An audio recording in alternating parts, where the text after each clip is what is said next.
Aku menjadi jenius berkedip di Akademi Sihir. Bab 14, bagian 1. Beberapa hari telah berlalu sejak semester dimulai dengan sungguh-sungguh. Jika ada satu hal yang aku rasakan saat menghadiri Stella, itu adalah bahwa sekolah menengah dan universitas di Korea tidak dapat dibandingkan dengannya. Jika staminaku tidak berada pada tingkat Superman, mungkin aku sudah langsung tumbang. Seperti yang kalian semua tahu, 90% populasi dunia mempelajari sihir, tetapi kurang dari 20% dari mereka yang dapat menggunakan sihir ofensif. Sihir ofensif tidak boleh digunakan tanpa lisensi. Kalian tahu mengapa? Apakah itu karena sihir ofensif berbahaya? Ya, itu hampir jawabannya. Namun, jika ada masalah yang lebih besar, itu adalah bahwa kalian tidak mengetahui lintasan sihir. Sihir itu berbahaya. Tak tertandingi oleh senjata api di bumi, penggunaan sihir beratribut api yang salah dapat membakar seluruh desa. Sementara manipulasi yang salah terhadap sihir beratribut air dapat menyebabkan runtuhnya seluruh bangunan. Ada juga kecelakaan tragis di mana sihir beratribut tanah terpercik ke seorang pejalan kaki, membunuhnya seketika. Sihir ofensif harus dimanipulasi dengan lebih presisi dibandingkan dengan sihir lainnya. Itulah mengapa kalian harus mengambil kelas ini, orbitologi mana. Profesor orbitologi mana, Carlim, menulis 3 kata di papan tulis. Sihir ofensif dibagi menjadi 3 kategori utama. Penembakan, di mana sihir langsung ditembakkan dari tubuh penyihir. Target, sihir ofensif dikendalikan dengan baik dengan opsi menyerang pada koordinat tertentu. Rentang luas, sihir ini menargetkan area yang luas. Setiap jenis memiliki kelebihan dan kekurangan. Sihir penembakan dengan cepat mengunci lintasannya dan memungkinkan kalian menembak musuh dengan cepat. Tetapi musuh dapat melihat, menghindari, atau memblokirnya. Sihir target dapat menyerang tanpa syarat jika musuh gagal mengenalinya sejak awal. Tetapi kekuatan ofensifnya lemah dan koordinatnya sangat sulit dikendalikan, sehingga waktu pengucapannya sangat lama. Lalu, bagaimana dengan karakteristik sihir rentang luas? Kita bisa menyerang seluruh area, menargetkan beberapa orang sekaligus. Ya, tetapi efisiensi konsumsi mana sangat buruk, sehingga penyihir dengan jumlah mana yang rendah tidak dapat menggunakannya dengan baik. Ada kelemahannya.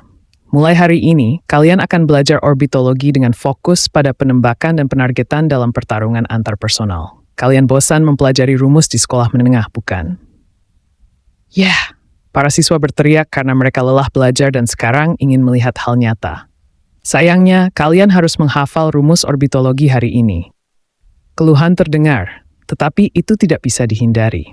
Karena profesor harus melatih para siswa secara perlahan sesuai dengan kurikulum.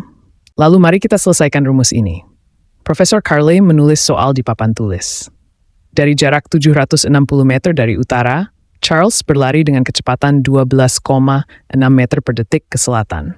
Pada saat ini, temukan lintasan dan jarak pengamatan yang diperlukan bagi UV untuk menyerang Charles dengan keterampilan sihir beratribut air hidrogen. Ya, orbitologi adalah matematika. Ada yang ingin menjawab soal ini? Bukan atribut lainnya, tetapi air. Para siswa mengernyitkan dahi. Sihir beratribut air memerlukan rumus dan mekanika fluida karena merupakan cairan, tetapi kajian ini sangat sulit hingga semua penyihir menghindarinya seperti wabah.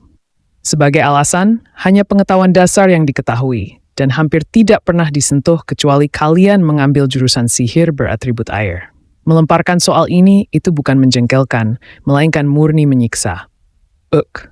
Aku merasa ingin muntah hanya dengan melihat soal ini. Bagaimana mungkin Charles adalah manusia super? Bagaimana bisa seseorang berlari dengan kecepatan 12 meter per detik? Kebanyakan siswa memalingkan kepala dan menghindar. Aku menatap kosong ke punggung profesor. Gaya rambutnya sungguh luar biasa. Profesor Carlim botak dengan garis rambut yang khas di bagian belakang kepalanya, yang hampir lurus seperti penggaris. Untuk menjelaskannya dengan lebih tepat, bentuknya mirip dengan grafik I sama dengan AX. A lebih besar dari 0. Mengungkapkan kepribadian dalam kepala seseorang sebagai grafik fungsi kuadrat, di mana koefisien dari istilah kuadrat adalah bilangan positif. Dia pasti dilahirkan untuk matematika. Mahasiswa BQ Seoul? Ya. Sesaat aku terkejut dan tergagap dalam menjawab. Jangan-jangan Profesor Stella ini bahkan menggunakan keterampilan membaca pikiran? Untungnya, itu bukan masalah. Carlim berkata sambil menepuk papan tulis, satu-satunya orang yang melakukan kontak mata denganku adalah mahasiswa ini.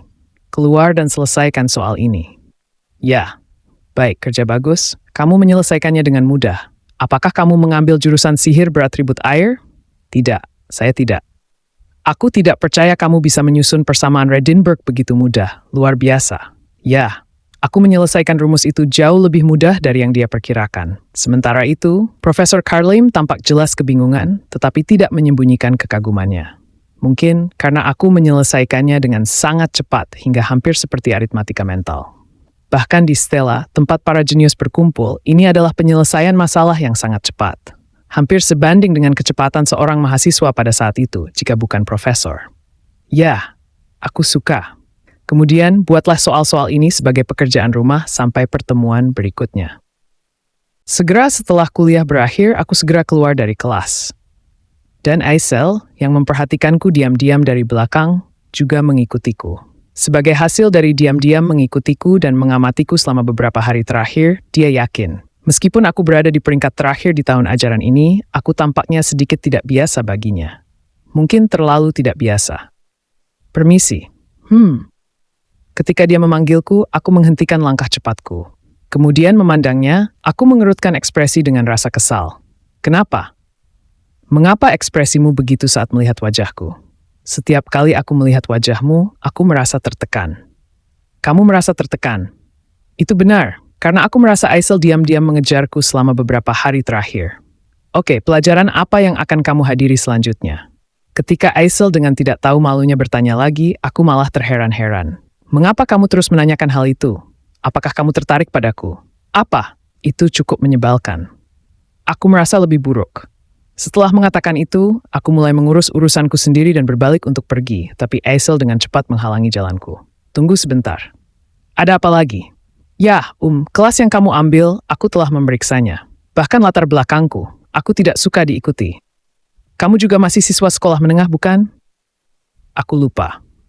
Aku yang teringat kekuranganku sendiri tidak menjawab dan tetap diam, sementara Aisel melanjutkan.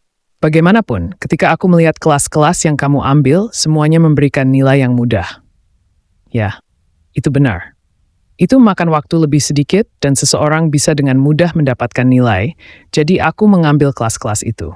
Sebagai bonus, aku juga mengambil kelas alkimia dan rekayasa sihir untuk meningkatkan tingkat keahlianku. Di mana kamu belajar strategi semacam itu? Mengapa kamu perlu tahu? Kamu pasti tahu segalanya tentangku. Kemudian, Aisel mengernyit dan menghela napas.